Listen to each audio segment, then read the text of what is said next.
يقدم لكم برنامج يفتح يرزاق من طرف مؤسسة التوفيق للقروض الصغرى بشراكة مع سيلاتك.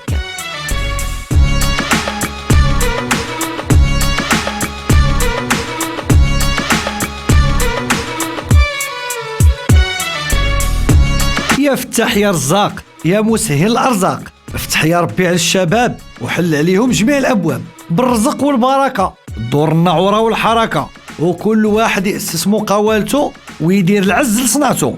إيوا يا ربي سهل على كل شاب وشابة مغربية يديروا مقاولتهم ويحققوا الاستقلالية المالية. وما تنساوش أي سؤال في بالكم كيدور غادي تلقاو جوابه في موقع بودور. المقدمة راها سالات وحلقتنا ها هي بدات.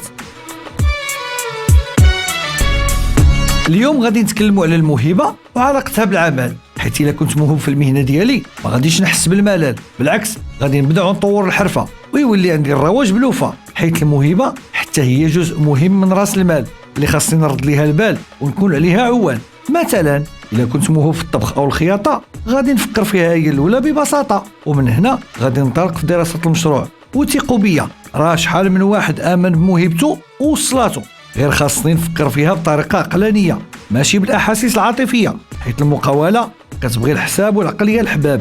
على كل حال الموهبة كتبقى قيمة مضافة بالنسبة لي ونقدر نوظفها إلا كانت غادي تنفعني.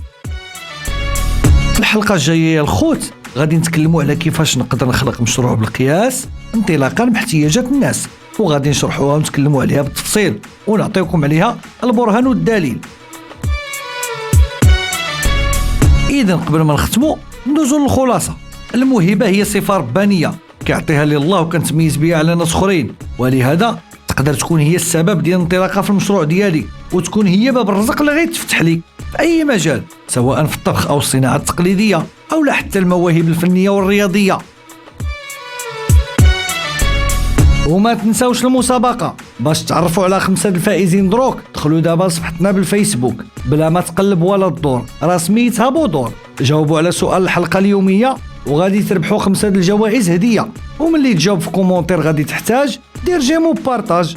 ومن هنا الحلقه الجايه يا ساده، الله يلاقينا في ساعه الخير مع شاده. وما تنساوش اي سؤال في بالكم كيدور غادي تلقاو جوابه في موقع بودور. قدم لكم برنامج يفتح يرزاق من طرف مؤسسة التوفيق للقروض الصغرى بشراكة مع سيلاتك.